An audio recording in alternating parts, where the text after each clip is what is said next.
everybody, Koricon here, and I am joined by Jeremy at the Movie Community College. What's up? What's up? Metallica is life, yo. Oh, Metallica. Heck yeah. I was just watching the new Netflix movie with my brother, Triple Frontier. Was it good?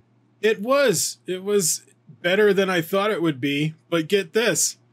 What? They start out with a Metallica song, and then they have another Metallica song in the end credits. But this is what was weird. Lars Ulrich was actually working as a producer of the featured score. What? Yeah, it surprised us. The end credits were being played by Orion. The instrumental that they had on, I think it was Ride the Lightning. Ooh. Yeah. Oh, great. You know when you watch a movie or a TV show or whatever, and at the end, when they start showing the credits, they show you what they're going to show next, and you have like 10 seconds to We had to go back and be like, no, keep playing, so we could watch the... Yeah, because they played the entire song of Orion throughout the entire credits, and it was beautiful. Nice. So Metallica, yes. Yes, Metallica is life. Remember that, kids. Oh, they even had Pantera. What? Yeah, they had. Did they do the Pantera call out? Are you talking to me? No, they were. They played the song "Walk." Oh, nice. During the intro for a character's fight scene, which was awesome.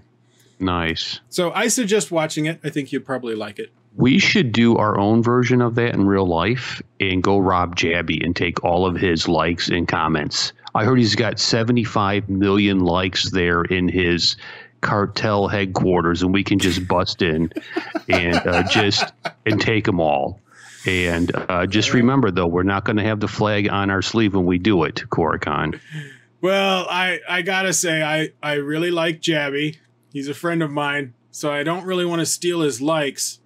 But I wouldn't. Who should we hit then? I wouldn't mind coming in and saying, "Hey, Jabby, how about duplicating some? Duplicate some of them likes over there." Jabby magic. Yeah, the Jabby magic.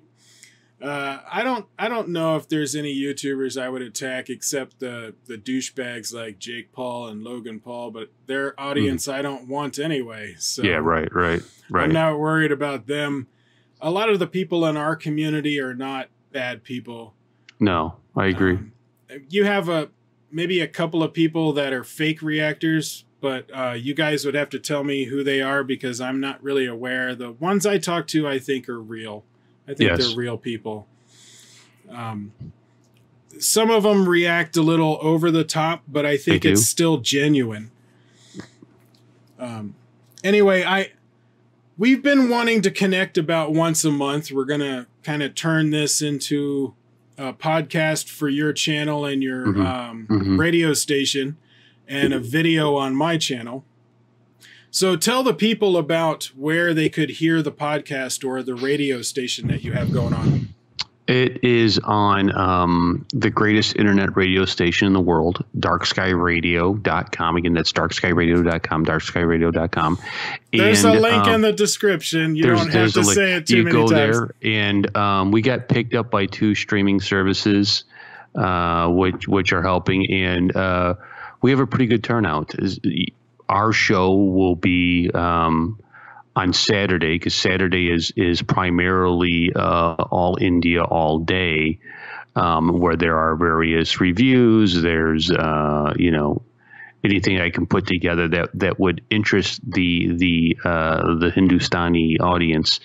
They can go there and listen, and you get all kinds of stuff. You'll get movie reviews from various people. You will get a little Arnab Goswami. You will get some political features that are for kind of tailored for India, and that's where you are. Last week I ran basically audio of that Vicky girl who is great. I enjoy her. The last episode we did together, the Bali Fool Salim. And I would say, if I remember right, about probably that segment got close to 12,000 listens, which is good. You know, I think that's good that people listen. The one I did with you? Yeah. Well, it was, I combined them all together and kind of it was one Right. huge, and then I mix in some, I don't know if you know who, Bloodywood is. Do you know who they are? No. They are an Indian metal band that I'm friendly with because, Nice. yes, and they're really good, and so one of the things that has also happened too is I get in contact with a lot of bands. Will say, "Hey, Professor, will you react to my song of whatever?" And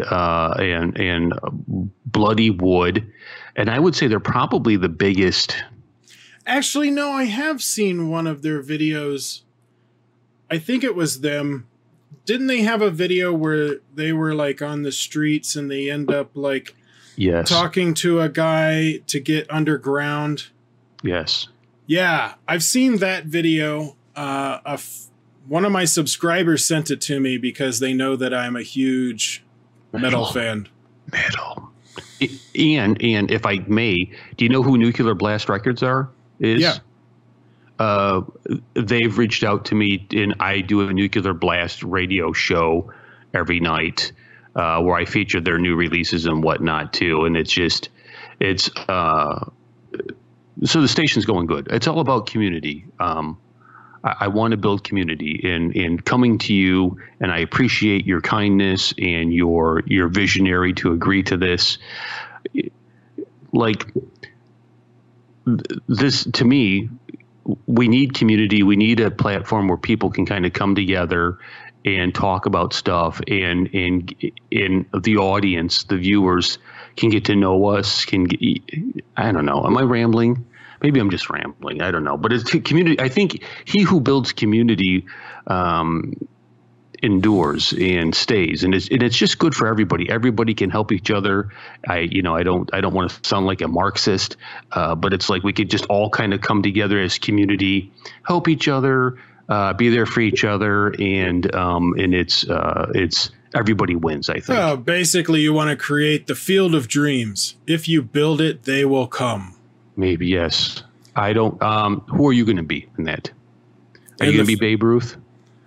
Well, I am the size of Babe Ruth, and I'm probably a power hitter, because that's when I was a kid. When I played baseball, I used to play baseball. I was the power hitter, so I thought of myself as Babe Ruth. I would even point.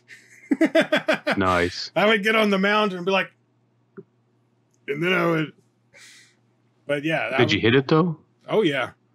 Nice. That's why they called me the power hitter. I would get home runs. And so, I envision doing these shows with you. They could be about anything. Like we were talking about mental illness and depression. And that is what I wanted to talk about tonight, because a lot of my fans know that are probably watching this on video right now is I've been dealing with a lot of weird mental shit right now, where I've told myself, or I was diagnosed with bipolar 2 when I was 19.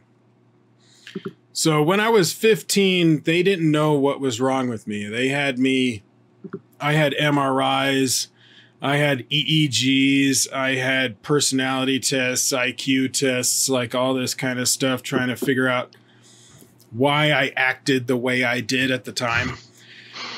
And then when I was 19, I decided to be honest.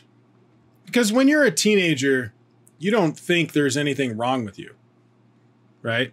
It's not me, it's everyone else. I'm perfect. And then when I was about 19, I decided, okay, I need to be honest on some of these tests and not just tell them the answers they want to hear.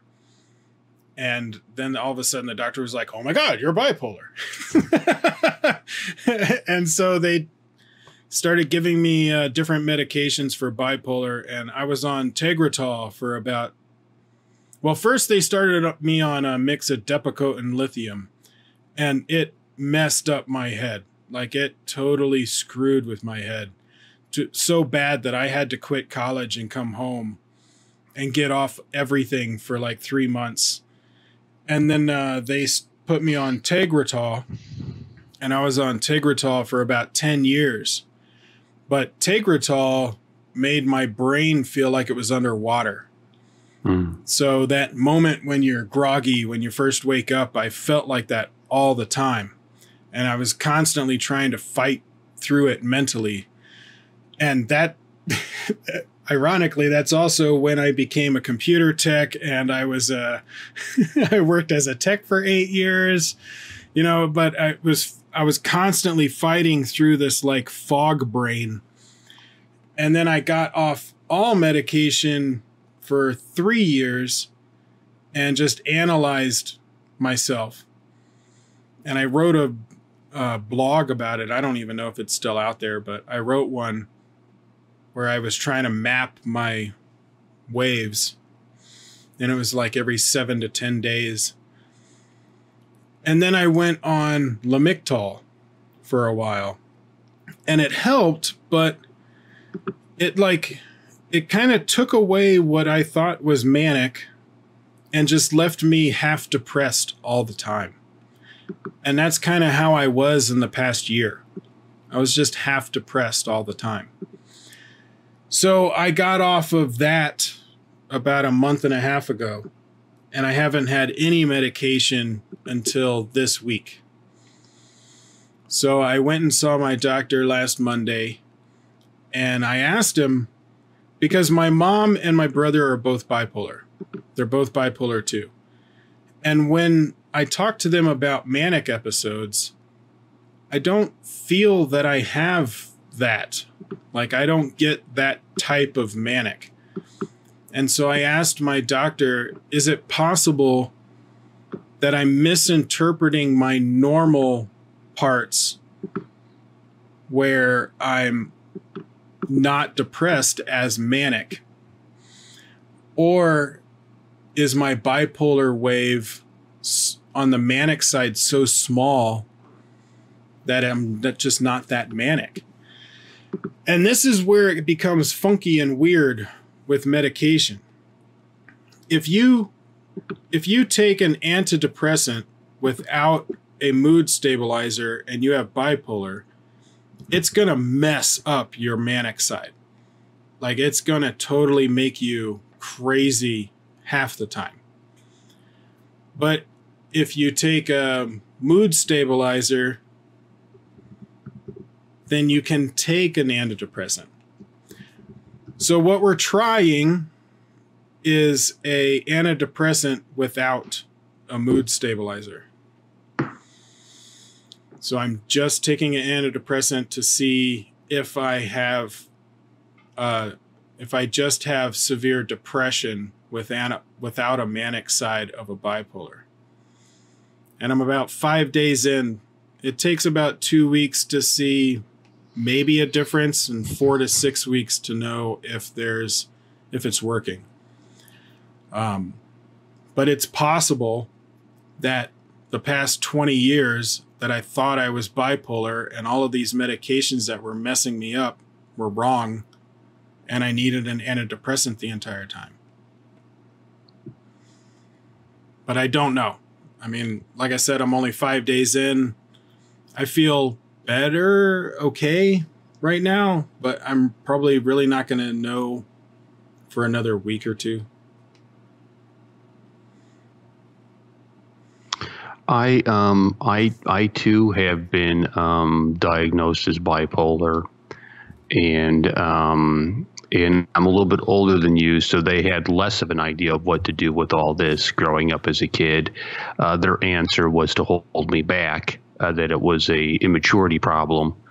And I was diagnosed later in life, again, a secondary diagnosis of bipolar and RAD, which accompanied that, which is like if I remember the term they used, a reactionary attachment disorder, where I tend to sabotage relationships out of this, and and it was hard for me growing up because, what do you do with that in the 70s? The answer, I think, in the 70s was corporal punishment, which really didn't help much except make me have a form of, was it PTSD about it. And then growing up in the church treated it a lot like this is a choice that you're making. Right. This is some kind of demonic activity in you.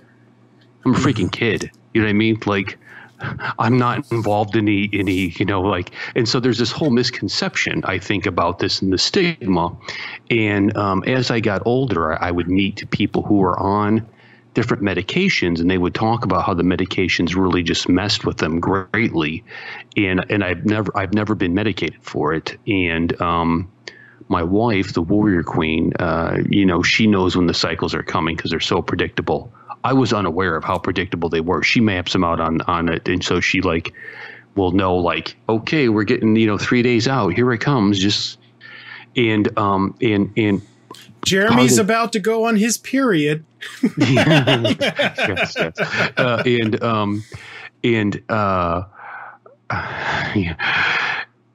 And what two things that I've learned about it, right? For me, I didn't want to mess up the manic side, if that makes sense, because I really enjoy the manic side.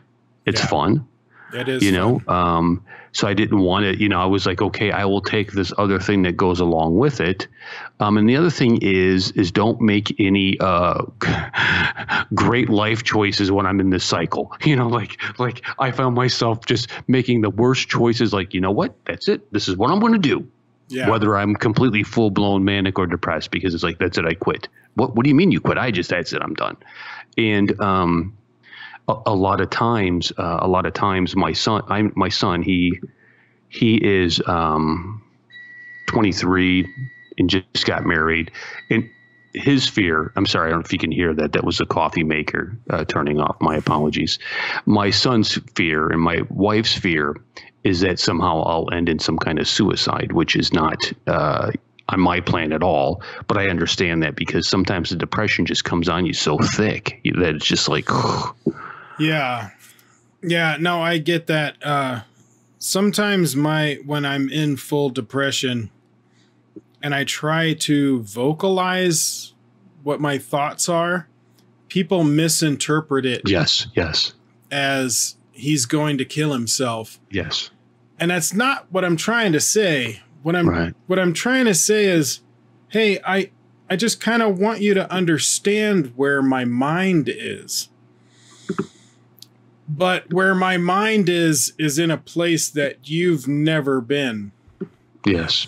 And so I can kind of understand the fact that they misinterpret that as he's going to kill himself, but they have to understand I've been dealing with that mindset my entire life. If I was going to kill myself, I would have done it when I was 10. Yes. Like I'm 40 right now. Yes. I've lasted through this cycle every week for the past 40 years. I'm just trying to tell you what my brain feels like at the moment. Right.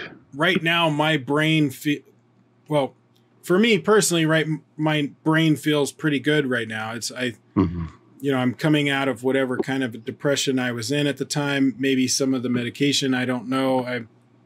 It's kind of hard to analyze where I am right now because I'm starting this new medication. But when I'm in a full depression and I use like music, I'll send somebody a song or I'll try and tell them what my brain is thinking.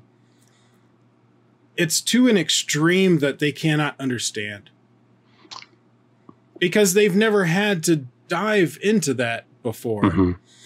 And you got to think about it this way. When it can't consider like physical pain tolerance.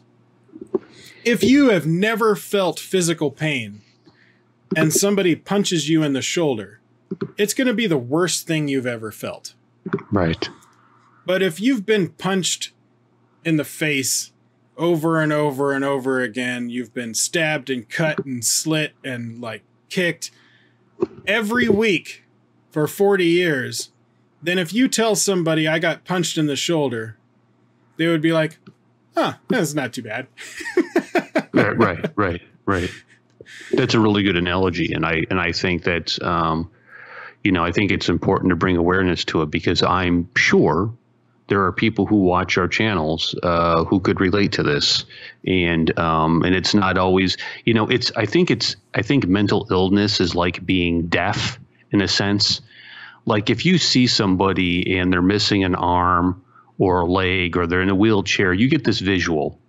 If people who are deaf, I don't know if you ever notice, when somebody doesn't realize you're deaf, they get angry because you're not, they say things to you and they got to repeat themselves. And then they realize, oh, this person's deaf. And then it's like, I need to come back down. Mental illness is kind of the same way, where people don't realize what you have or what you're dealing with. And so it's like, you get a mixture of, folky good and dumb to try to cheer you up, whether it's suck it up or power through it, or maybe you got to fix your diet. I mean, I've heard my mom, God bless her, was always trying to, maybe it's anadophilus, you need more dried goat's milk. I mean, just all kinds of just stuff to throw into, and it's not, and there's something chemically going on in my mind, and all you can do is just ride it out, I feel. Yeah, and that's one of the things is, like you were touching on earlier, where you said like some of the Christian religion would say, oh, you just need to stop doing that, or yes, we need to just kind of mentally fix that.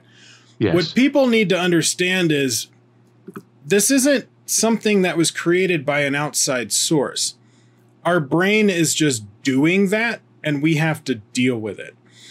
And it's really hard to explain to somebody who doesn't have depression or bipolar or any kind of mental illness what it feels like to have your brain just do something and you kind of have to just ride it. It's like you're physically on a roller coaster, you're going up the hill, you can see where the down part is going to happen, and you're at the top and you're like, all right, just hold on. It's going to suck. And then you fall. From our point of view on the mental side, we're used to that roller cycle loop to where we can deal with it. But trying to explain to somebody else what it feels like to have your brain just do that and you can't do anything about it is really hard. And the only way I can explain it is by like being on a roller coaster.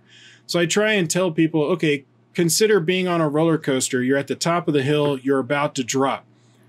I want you to hold your pee. Because when you go to that first drop, all of your stomach muscles and your kegels, they loosen. And it feels like you can't hold on to it. So I try and tell people, like, consider trying to clench your stomach muscles. Try and clench all of these things that are loosening up while you drop on that roller coaster. That's kind of what it feels like mentally in my head to deal with depression. But I have not found a way of explaining it mentally.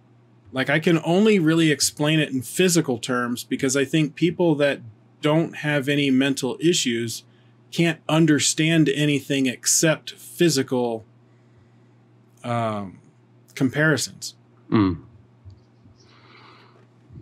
Yeah, that's a good point. It's something that is, just not widely talked about too, or if it is, it's so misunderstood. But yeah, I agree. I completely relate, bro. I completely relate. So right now I'm in this weird medium. I want people to know I'm not quitting YouTube. I'm not doing that. I still love YouTube. I still love doing videos and photography.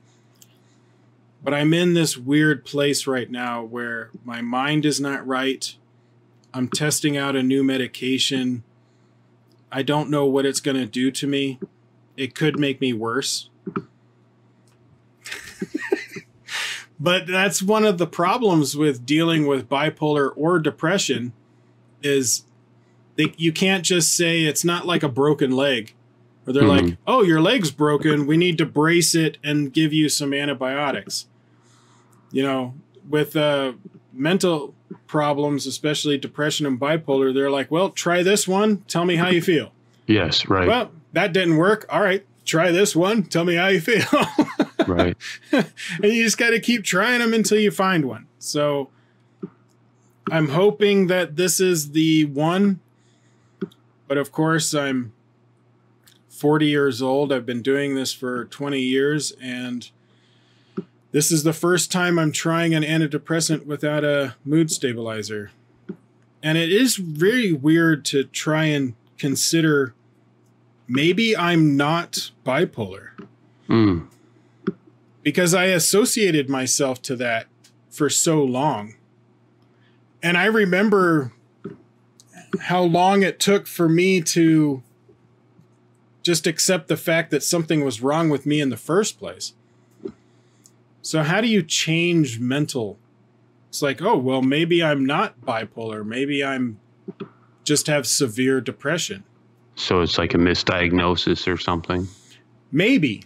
Yeah, maybe.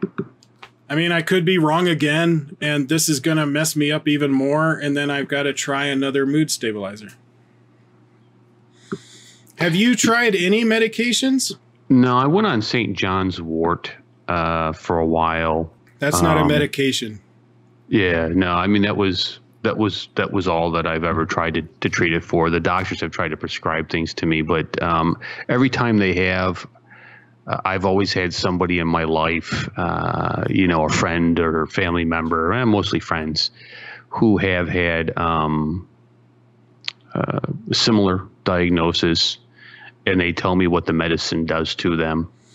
That I say I will roll with what I have. You know, I will take the devil I know. I'll tell you this. I would not listen too much to what other people say about how their experiences of it are. And I'll tell you, like, when I announced to everybody 5 days ago that I was going to be on this medication, which is fluoxetine, it's a generic version of Prozac, I guess. I had some people say, oh, that stuff's great. It worked for me perfectly. And then I also had other people say, oh, I took that and it was bad. Like it hurt me. And it goes back to everybody is a little different. You know, my brother took this about a year ago and it did not work for him. It actually made him really kind of anxious and irritable. You know, it threw him off. But again, I think his bipolar, because I don't relate with his manic episodes, that it would not work for him, but it might work for me. I mean, you may want to look into just talking to your doctor and trying things. Because what other people say is relevant to what they had to go through, and what they have to go through is not the same thing that you have to go through. So you never know. I mean, that's the problem with depression medication or bipolar medication is you don't know what works for you until you try it. Yeah, good point.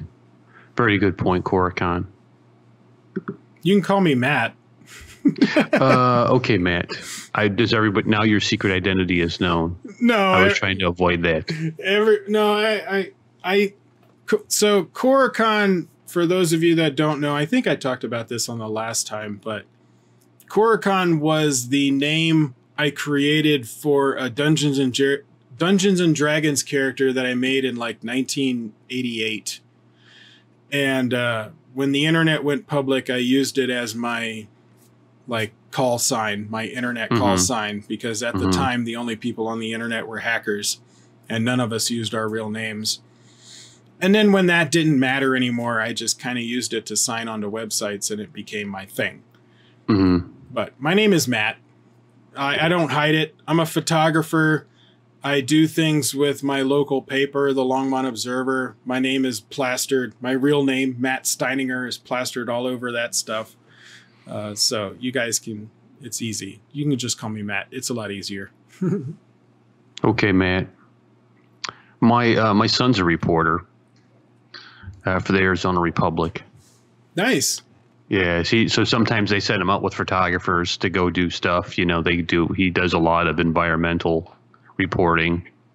Arizona's a pretty diverse state. A lot of people just think of us as a big kind of like kitty litter pan. Yeah. Just a big, but there's all kinds of like, you know, in some places are like that, cat turds and all. But you get up north, it starts to become more like Colorado, you know, becomes more green and mountainous and lakes and stuff. And it's cool. That's cool. I didn't know that you were a photographer. Yeah, actually, I just did a test shoot with a model, a local model. Which it was kind of funny because I kind of knew her through work, and she messaged me because she was talking to some other friends of mine, and they're like, well, why don't you just shoot with Matt? He's a photographer. And she sent me a message, and it was like, hey, I would love to do a shoot with you. Like, it would be great to know some local photographers that aren't creepy. You said nice. And I was like, what? And she told me some stories. I was like, damn, I did not know that some of these photographers were that creepy. That's pretty crazy. But I guess I'm kind of building up a reputation of being the non-creepy local photographer. which of course that beats the alternative. You don't want the other one. No, I don't want to be the creepy photographer. Right. Sure. Right. But actually, those pictures are up on my website, Koricon.net. We did a test shoot. We just kind of hung out a little bit, but it was like overcast and rainy.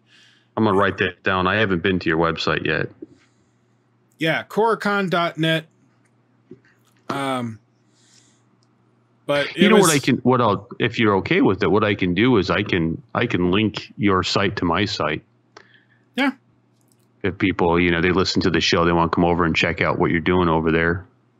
Yeah, that'd be great. Yeah, I'd do that for you. That website has links to everything, both YouTube channels, my photography, little GIFs that I make on Giphy, whatever else. It's like the one-stop shop for everything Koricon. Nice. Oh, I wanted to tell you, I got invited. One of the things I'm trying to do is, again, community. And there's a guy, and I forgot his name. He's I'd say he's a fairly big YouTuber, 400,000 subscribers, I would say, if I remember right. A lot bigger than me. He does a lot of like, let me help you grow your channel. Watch my video on whatever, you know, or 10 mistakes YouTubers make. And so I've watched him a couple times, you know, to see what he has to say. And a lot of it is kind of stuff that if you've been around for a little bit, you kind of figured out. Right. And so he went kind of city to city across America to have these conferences. And it was about, you know, building a YouTube community. And I think his end game is, and then I will manage your accounts once you get going. I think that's his end game, but I don't know for sure. And so he went to Scottsdale, in Phoenix and Scottsdale, and did some seminars. And there's a guy, his name's Sam, and he has a YouTube channel. He's local here, and I collaborate with him a little bit. He may have 3,000 subscribers, and all his stuff is strictly like, you know, the top 10 bars to go to in Phoenix, the top 10 concerts or whatever. And we were talking about this thing, and he said, I'm going to go check it out and let you know. And so he went and said it was probably 20, 30 people, and most of them were like, I'm trying to figure out how to make $1 million on YouTube. How do I start? And it's like, well, get in line, I guess. But so people that haven't started a YouTube channel yet? Yeah, he said about half of them are like, I think I want to do this. And the other half have started and they're trying to figure out like, so they decided they're going to do this, they meet every week, but once a month, they're going to have somebody come in and talk about, what are your hard knock lessons about YouTube, and share them with the group. So I'm going to be speaking there at Scottsdale Civic Center next month, and I'm really hoping to meet some people to do collaborations and bring them into a community, because I think if we have a community, a lot of stuff can just be dealt in-house. People can, hey, you want to collaborate, or how do I do this, or how do I do that? And it can be really helpful, because I think a rising tide lifts all boats, I think, for us. When you look at, I don't know if you've seen our stupid reactions. Have you seen these guys? Yeah, I have. I've talked to them.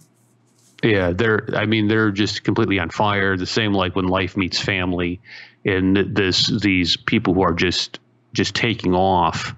I think it just helps everybody. It helps the community. It helps everybody personally.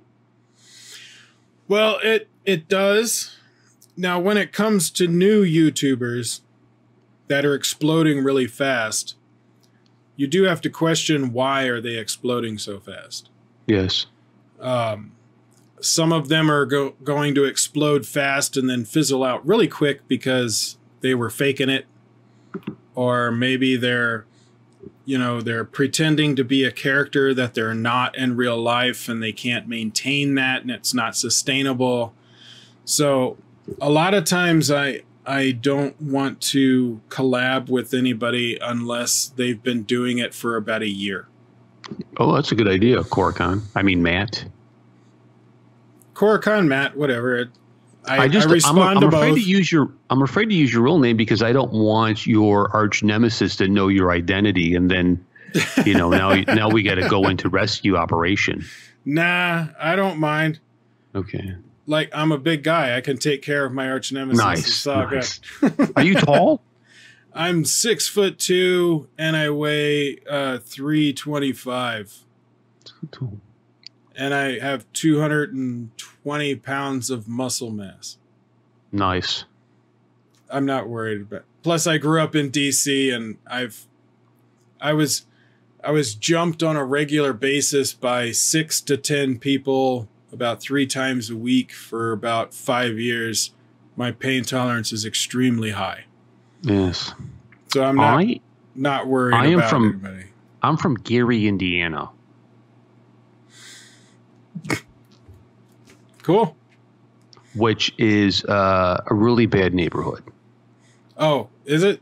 Yes, I was one of the few white kids in the neighborhood. I got really good at running home from school or taking the beat down. I guess where I grew up, it was it was right outside DC. It's actually Silver Spring, Montgomery County, which is where the DC sniper was. Oh, nice. Did you know him?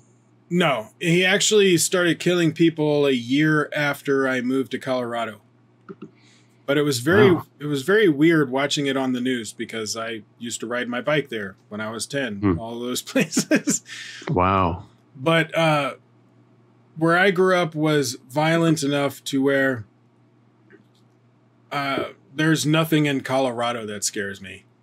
Yeah. At all, which is nice. But it sucks that I had to go through that stuff, but I do feel that I'm a stronger person because of it.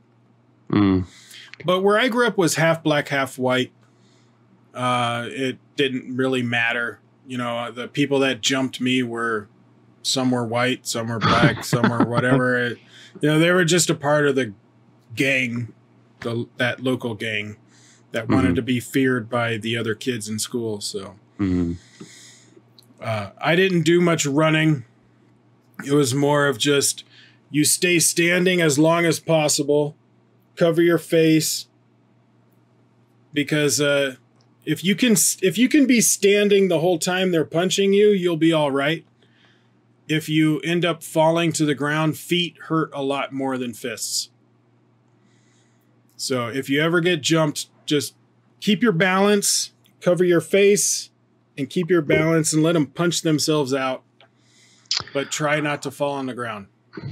As a child, I made a tactical decision on how to proceed through the jumps. And what I did is I used to have like a little Tupperware lunchbox that I would take my lunch to school. I quickly changed that for the Grizzly Adams metal lunchbox. And what I found is that Grizzly Adams metal lunchbox, when applied to an opponent's nose, would even the odds. And it caused such a distraction when there's blood involved, especially when you're young, that would give me an opportunity to counter and then leave the scene. Well, the problem I had was I was the biggest kid.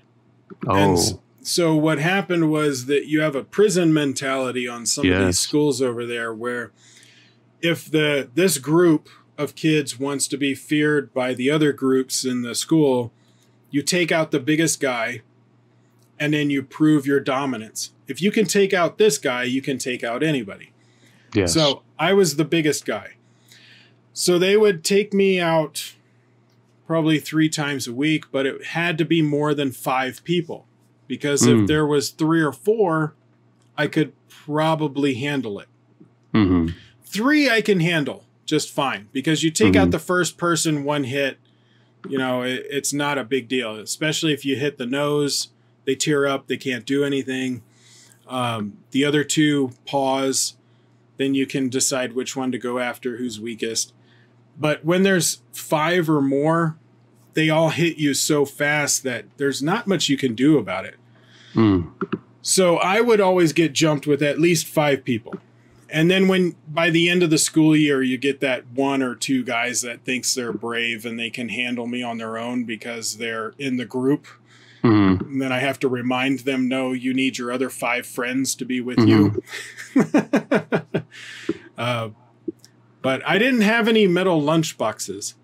Yeah, well, if you could take that metal lunchbox and then and our Indian friends would appreciate this, the center line, right, that yoga teaches, of the 5 power points, the center line of the body, you apply that metal apparatus to that center line, and you can, whether it's the groin, the nose, the chin, it's really a fabulous, way of seeing physics in real life demonstrated, Well, I will tell anybody that is being bullied, if you're ever being bullied and you need to fight back, don't use a fist, because you can hurt your wrist if you don't know how to punch right. You either take some boxing lessons and learn how to punch right, but if you're not quite sure yet, always use your palm, because your palm and your elbow are your 2 strongest points. You can punch a guy in the nose or the chin or the jaw or the temple with your palm, and you won't hurt the rest of your arm, and you're going to cause way more damage than you ever would with a knuckle. Nice. So this is really kind of one-stop shopping for everybody. You're going to learn about films. You're going to learn about self-defense. Yeah. They're going to learn about, mental illness. Mental illness. Why go anywhere? We are the one-stop shop for your podcasting needs. We got everything. Hey, I wanted to ask you, Pardisi. Yeah. How was that? Did you have a good time doing that trailer with her? Oh, yeah. Melanie is awesome.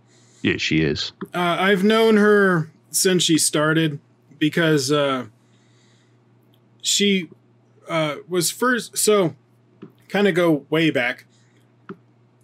The reason she was on Bollyfools, she was on the Bollyfools channel for a while, is because the guy that ran their Twitter and some of their other accounts, his name's Kartik. He used to live near Chicago. And he had met Melanie outside one of the theaters when he went to go watch a movie, and asked her to just be on the channel, because at the time, Ravi and Salim had kind of stopped doing videos. They had so much other stuff going on. And so she started doing reaction videos because of Kartik for Bollyfuls.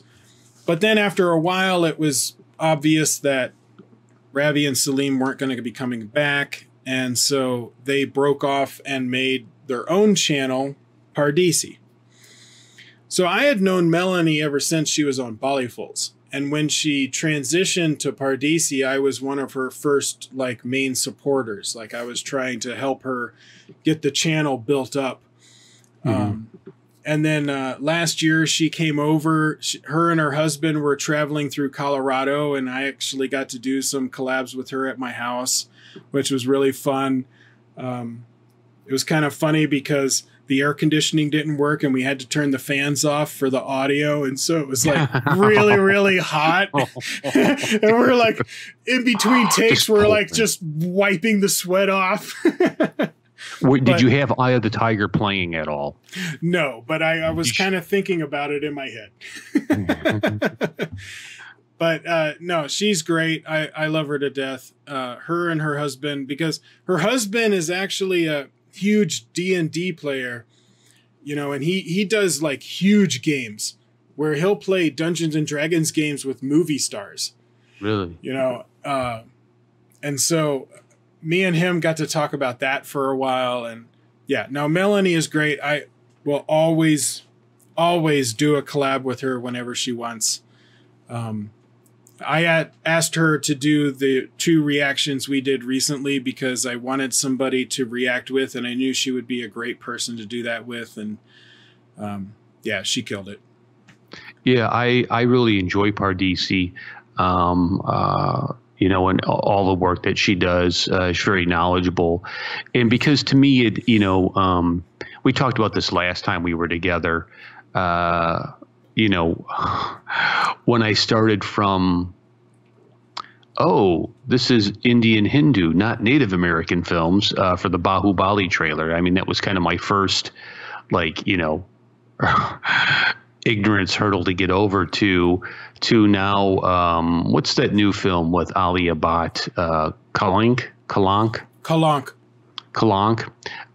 Just catching all of the Ramayana references that are in the film that I never would have noticed before with Hanuman and Ram, and just wondering, like, is this going to be some kind of, are we going to see some kind of take on Ram and Sita? You know, she's really knowledgeable, and I appreciate that about her, because it seems to me like, you know, you kind of got a couple paths to go for in this genre.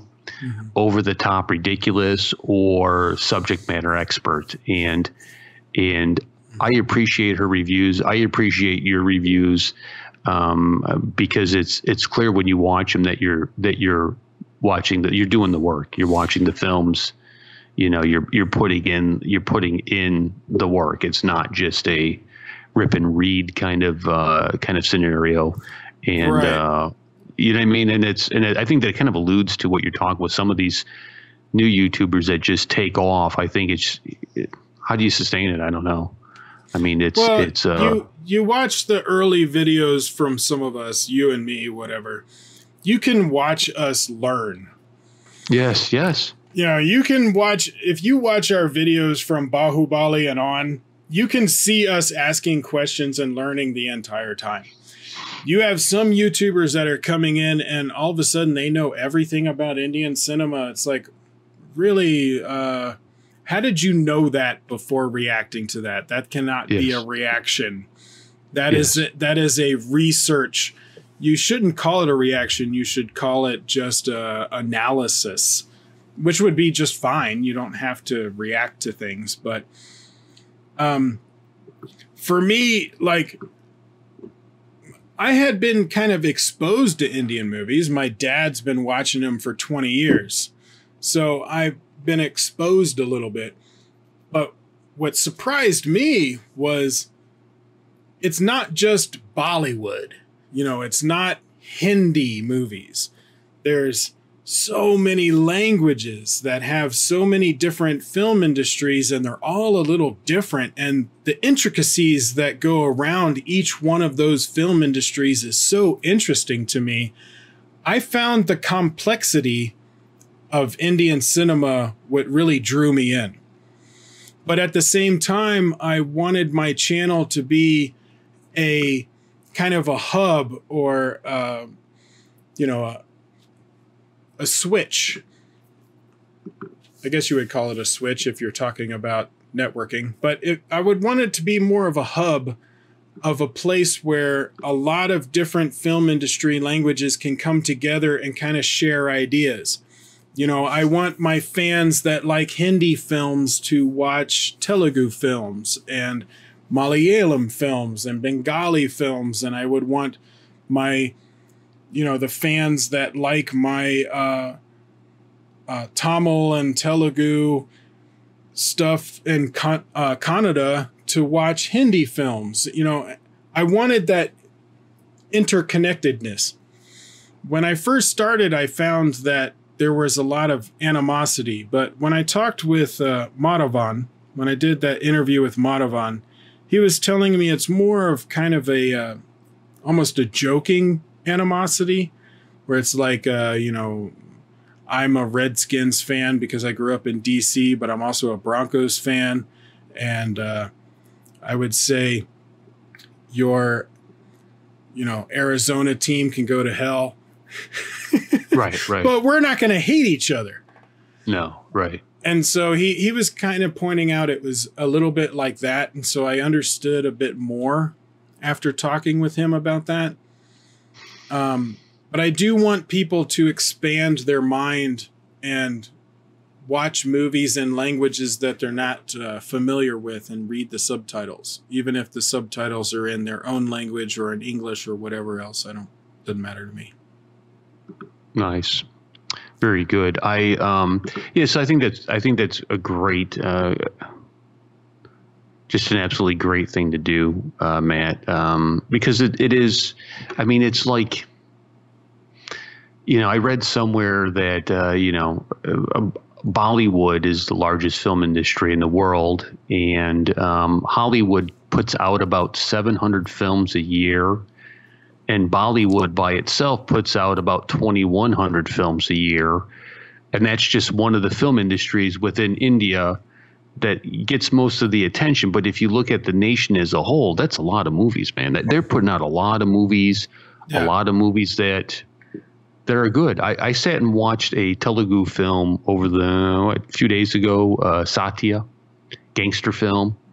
Really, really good. Just a great performance in Satya, and you see these gems. And I kind of like it, like, you know, I tell my like American friends this, you know, it's like you find a band, you know, they're really good, and nobody really knows who they are, and you're like, dude, this band's awesome. I mean, like, take Metallica. Metallica was an indie band that started with a small record label. It wasn't a concoction made, and the early fans are like, Metallica, and you would be like, what is a Metallica? I don't know what that is. And you get a copy of Ride the Lightning or something, you know, one of the early Master of Puppets, and you're like, what? This doesn't sound like, you know, the pop music. And then they explode and become, and then you're like, I was with them all along. Like, you know, that's great. I'm glad you came aboard now, but and I think the same thing kind of with Indian films to the American audience, that I think we're going to see more and more of this, you know, not a British invasion that we had in music, but an Indian invasion that you're going to see in films, because they're so unique in storytelling and look and acting ability and in cinematography. It's just a matter of time, I think, before this shapes. Yeah, but I also think it's going to be a little slow because of the same issues you have in India, where you have a very popular Hindi film, but you end up remaking it in Tamil, or you end up remaking it in Telugu, or you have a super popular Tamil film and you remake it in Hindi. You know, people don't want to read subtitles. The thing we need to get over is try and convince people to be okay with subtitles. And that's the thing that I've been working the hardest, especially with my American friends, is just getting them to watch stuff with subtitles. Dude, you're absolutely right, bro, because it's like people will say to me, well, do you speak Indian? Well, first of all, it's not Indian. It's depending on the film. Let's start with Hindi, but okay, whatever. I understand you're new at this. And then they'll say like, well, how do you understand it? I said, it's subtitled. You read it? Yeah, I read it. Well, how can you watch the film if you're reading? It's not War and Peace that they're throwing up on the scene. It's not. It's the dialogue. You know, like you can't glance, you know, up and down and figure out what's going on. Like, it's so ridiculous, I think. Well, and there are a lot of popular American films that have scenes that are subtitled, you know, where you have like a Red October where they'll be reading, you know, they'll be speaking Russian and you got to read subtitles, or for a little bit at least. Look at one of the more popular movies in the two of them. You had Crouching Tiger, Hidden Dragon. When that came out in theaters, all subtitles, because it was spoken in ancient Mandarin. Or what about Pan's Labyrinth? You know, Guillermo del Toro's film, it's in Spanish. But it's an amazing movie. People love it. There are movies that people love that have subtitles and they don't mind reading them. It's really just trying to get people over that. And one of the things that, like if you have an Amazon Prime account, I tell people to watch Breathe. You know, not just because I got to interview Madhavan and Amit Saad and the director and the writer and all that stuff, but because it's a great show. It's just a really great show. It's about, I think it's 8 episodes, and it was just really good. But it's one of those things that I think someone who doesn't like to read subtitles could get through easily as a TV show. The problem... Yeah, I haven't seen it. I haven't seen the film or the TV show. I don't have Amazon Prime. I'm going to have to figure that out, maybe. Check it out. Yeah. If you can check it out at some point, you should, because it's worth it. Good stuff. Yeah. And then go watch my interviews. I did an interview with Madhavan and Amit Saad, and I interviewed the director and the co-writer. I really think, you know, your interviews, I watch them. I've watched the Jabby. I've watched Vicky Girl. I've watched your Pardisi stuff. I really think that personally, you know, you take whatever you want to do with it. It's your business. I think that's your wheelhouse. I think you're like really good at this, and it's like, you know, I'd like to encourage you to do more of that, of interviewing people. And I watched the viewer interview you did, and I thought that was fun.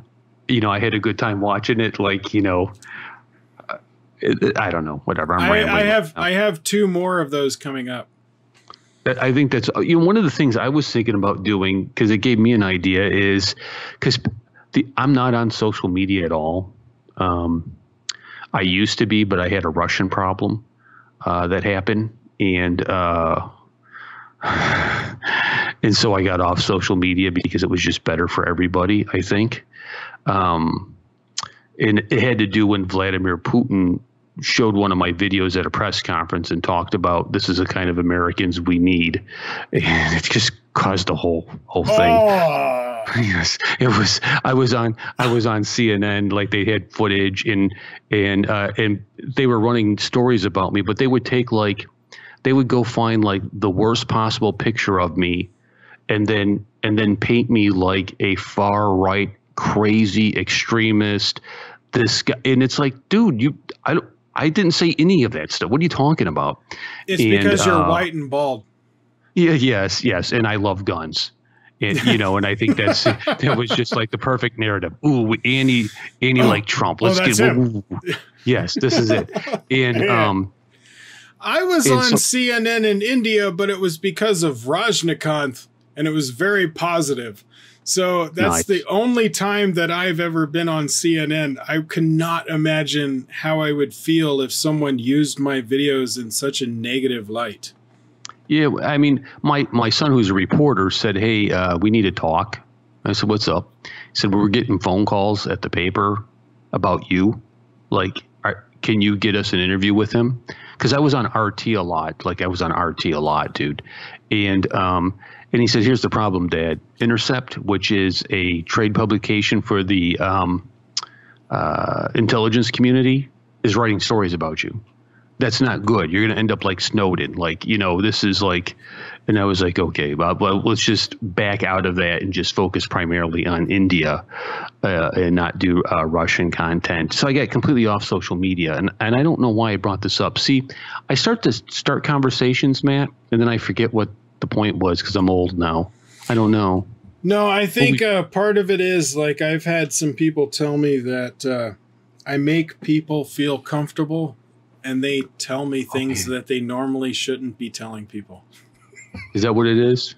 I shouldn't be telling about my Russian connections, my FSB KGB friends.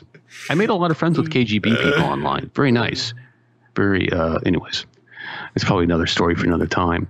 Yeah, I think I like the style of it, and I think it's if I could do something similar. Oh, that's where I was. Because a lot of people say, "Where are you online? I want your Facebook, your Twitter." And I said, "I'm not online. All I have is I'm just on YouTube. You know, you YouTube me, you go watch a video, make a comment."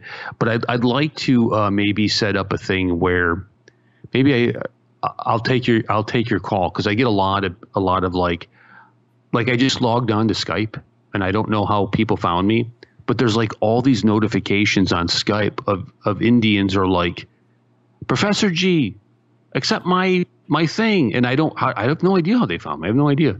And I thought, well, maybe what I should do is like do a show like this where I just start taking Skype calls, and I answer. You get one question, I answer it, and then I hang up on you and just go to the next one. Can I do that on Skype? Yeah. Because I thought maybe that would be something. You get your one thing that you want to ask me and line people up and say, okay, yes, the desert is hot. Next call, and go to the next one and see. Obviously, Amitabh Bachchan is better. Next call, and go to work my way through. I don't know. Sure. You could. I don't think it would translate very well on video, though. Yeah, and that's the problem. That's the problem with movie. You may have to heavily edit the video. Yes. Next call. So, anyways. Next call. Next call. That's awesome, dude. So I like what you're doing, and I think it's just a good strategy when you're not feeling good. Well, I feed off the energy of people that I talk to. What's up, Koricon? What's up? Exactly. Give you the jolt. Like I have a hard time starting a video when it's just by myself in front of a camera and I feel like shit. And so when I get onto a Skype call and I'm talking to somebody and I can feel their energy level, then I get really excited and it's happy. Like, the two videos I did with Melanie from Pardesi, I wouldn't be able to do those reactions by myself. I kind of needed her and her energy and her excitement to be able to get through that right now, just in the mental place that I am right now. This conversation I've had with you, I don't know, we've been going on for what, 2 hours now? Mm-hmm. It doesn't feel like 2 hours. Yeah, no, I agree. It's just awesome. I just like having this kind of interaction, and I agree. I like it too, man. That's maybe why my interviews turn out good, is just because I really enjoy the feedback, the energy, the back and forth. I'm not just here to ask questions and get an answer. Like, I want to feed off of the other side. Can I tell you something neat that me and the Warrior Queen did? Yeah. We went to the Phoenix Symphony. Nice. and they were playing Star Wars: A New Hope, but it was the symphony doing all the music. You watch the film, you could hear the dialogue, but it was a symphony. And I was waiting for them to be offbeat, to be out of slightly. It was outstanding. So it was like a Rocky Horror Picture Show, because you were there with all the Star Wars geekdom that you could imagine. It was interactive. When there were scenes, people just losing their mind, yelling. It was probably the most rowdiest symphony group that you could possibly imagine, and it was a blast, man. I had an absolute blast watching that. I would absolutely love that. It was amazing. They're going to be doing Empire Strikes Back in October, and in May they're doing a tribute to Led Zeppelin. And I was like, what? Because they're going to play Kashmir. Right. And it's going to be incredible with it. So I really enjoyed that. It was a great time. My son gave it to us as a Christmas gift to go do this. Yeah, it was awesome. It was a great time. If they ever come to Colorado, you need to let me know. I will. I'll go suggest it to them. That would be epic. I'll go. Yeah, it was amazing, because people were like answering back, whenever you would hear, I got a bad feeling about this, the place would erupt. I mean, just all like, it was like, just completely, and it was such a mixed generational, from like 10-year-olds to 70-year-olds. There's an old guy. He's kind of, I would say, a staple at the Phoenix Comic-Con. And he's an older guy, and he's heavy set, and he always is dressed like Porkins. And he rides. He doesn't walk really well, so he's always in a scooter. That you see him everywhere when there's a Star Wars thing, and he showed up to this thing in his Porkins outfit, which was outstanding. I've never seen so much cosplay in a symphony, but it was a great time. Outstanding. They do Harry Potter too, I guess, is where they started doing this. And then it dawned on me that I've never seen a Harry Potter film. I hope you don't think less of me. I've never seen one. All right. It's over. It's over. That's a wrap. Screw this guy. I don't know what's going on. I have to go. I told my wife, I said, we could probably buy the Harry Potter DVDs pretty cheap now. We should get them all and watch them. I haven't seen any of them. Yeah, I was a fan of the books, so I got into the books on the third one. So I read the first 3 books right before the 4th book came out. And then I read the 4th book, which is my favorite. And then the movie started coming out. And so I was one of those people that would show up at midnight during a book release. At Barnes and Noble at midnight with like 1,000 people waiting for the new book. Wow. And then that's awesome, dude. And then of course I watched all the movies when they came out. The movies are great. I love the movies. They're not as good as the books, but I absolutely love the movies. Nice. That's awesome. That's very awesome, bro. Did you hear that? Yeah. It was the newspaper boy just hit my door with the newspaper. Oh. I don't know if you could hear that. He whipped it. I could hear the thud. Or there's a dead body outside my door. I don't know. Something thud. Because what is it, like 3:30 in the morning where you are? It is 3:21. Yeah, it's 4:21 where I am. Oh, we just missed 4:20. How's that possible? You should have stopped me. I don't smoke weed. Uh-oh. So, Colorado. I mean, that's like, I know. I live in the state where that's terrible. Everybody smokes weed, but I don't. Yeah, but But I have considered getting some CBC oil for my knees because they don't have THC in them. It's the THC that I don't want because going back to some mental illness, if you have really bad manics. Mm-hmm. Sometimes THC can help bring you down. Mm-hmm. But THC can also have an adverse effect, just like any other kind of medication, where it makes you paranoid or super like anxious. And I just don't want to have to deal with that right now. I need to keep my medications very specific until I know how it affects me.